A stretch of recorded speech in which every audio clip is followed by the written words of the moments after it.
வணக்கம். இன்னைக்கு இந்த பதிவில் நம்ம பார்க்க போகிறது உத்தராயணம் தட்சிணாயனம் அப்படின்னா என்ன அப்படிங்கிறத பற்றி தான் பார்க்க போகிறோம். இந்த பதிவில் நான் நிறைய தகவல்கள் சொல்லியிருக்கிறதுனால முடிஞ்ச வரைக்கும் எல்லாரும் இந்த பதிவை கடைசி வரைக்கும் பாருங்கள். முழுசாக பார்த்துட்டு உங்களுக்கு இந்த பதிவு பயனுள்ளதாக இருந்துச்சுன்னு நினச்சிங்கன்னா மறக்காமல் இந்த வீடியோவை லைக் பண்ணிக்கோங்க. அது மட்டும் இல்லாமல் நீங்கள் நம்ம சேனல் இனிமேல் சப்ஸ்கிரைப் பண்ணாமல் பார்த்துக்கிட்டு இருக்கீங்க. சப்ஸ்கிரைப் பண்ணிட்டு பார்க்கறதுக்கு கொஞ்சம் கன்சிடர் பண்ணுங்கள். நீங்கள் நம்ம சேனலை சப்ஸ்கிரைப் பண்ணிட்டு பார்க்கறது எனக்கு அடுத்தடுத்த வீடியோஸ் கொடுக்கறதுக்கு ரொம்ப ஒரு மோட்டிவேஷனாக இருக்கும். இப்போ வாங்க நம்ம தொடர்ந்து பதிவை பார்க்கலாம்.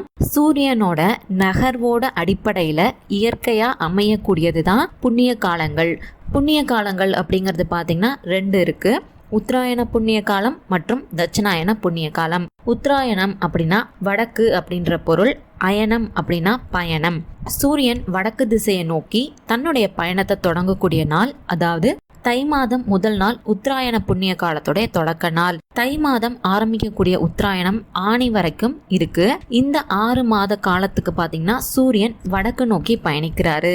இது முடிஞ்சதுக்கு அப்புறம் ஆடி மாதம் முதல் நாள் சூரியன் தென் திசையை நோக்கி தன்னுடைய பயணத்தை தொடங்குறாரு. அதாவது இன்னையிலேருந்து பாத்தீங்கன்னா சூரியன் நகரக்கூடிய திசை பாத்தீங்கன்னா தென் திசையை நோக்கி இருக்கும். இதை தட்சிணாயனம் அப்படின்னு சொல்லுவோம். ஆடி மாதம் முதல் நாள் தெற்கு நோக்கி பயணத்தை ஆரம்பிக்கக்கூடிய சூரியன் அடுத்த 6 மாதங்களுக்கு, அதாவது பங்குனி வரைக்கும் பாத்தீங்கன்னா தெற்கு நோக்கியே பயணம் செய்வாரு. அதனால ஒரு சில வைணவ திருத்தலங்கள்ல பாத்தீங்கன்னா பெருமாளுடைய கருவறைக்கு உத்தராயண வாசல், தட்சிணாயன வாசல் அப்படின்னு 2 வாசல்கள் இருக்கிறது ஒரு வழக்கம். உத்தராயண காலத்துல உத்தராயண வாசலும் தட்சிணாயன காலத்துல தட்சிணாயன வாசலும் திறந்திருக்கும். நமக்கு உத்தராயணம் தட்சிணாயனம் இந்த 2 காலங்களுமே பாத்தீங்கன்னா 6 மாசம் அப்படிங்கிற கணக்குல ஒரு ஆண்டா நமக்கு வரும். ஆனா தேவர்களுக்கு பாத்தீங்கன்னா ஒரு நாளா கருதப்படுது. அதாவது பாத்தீங்கன்னா உத்தராயணம் அப்படிங்கிறது தேவர்களுடைய பகல் பொழுதாகவும், தட்சிணாயனம் அப்படிங்கிறது தேவர்களுடைய இரவு பொழுதாகவும் பார்க்கப்படுது.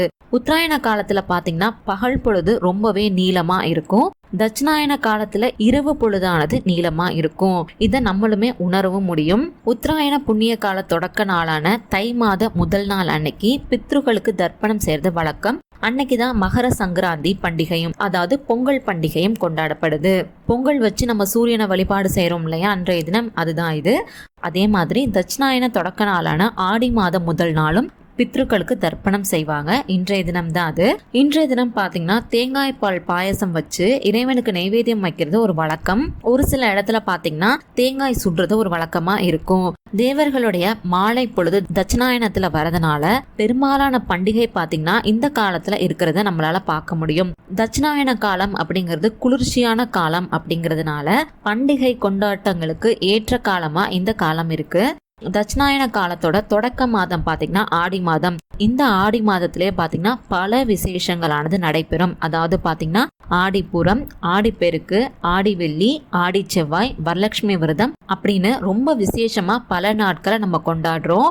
ஆடியை தொடர்ந்து வரக்கூடிய ஆவணி மாதத்துல பாத்தீங்கன்னா விநாயகர் சதுர்த்தி, கிருஷ்ண ஜெயந்தி, அதே மாதிரி புரட்டாசி மாசத்துல நவராத்திரி, சரஸ்வதி பூஜை, விஜயதசமி, அடுத்தது ஐப்பசி மாசத்துல தீபாவளி, கார்த்திகை, மார்கழி மாசத்துல வைகுண்ட ஏகாதசி, ஆருத்ரா தரிசனம் அப்படின்னு அடுத்து வரக்கூடிய ஒவ்வொரு மாசத்துலயுமே ஒவ்வொரு பண்டிகையை நம்ம கொண்டாடுவோம். இன்றைய தினம் ஆடி மாசம் பிறந்துருச்சு இல்லையா, தட்சிணாயன புண்ணிய காலமும் ஆரம்பிச்சிருச்சு.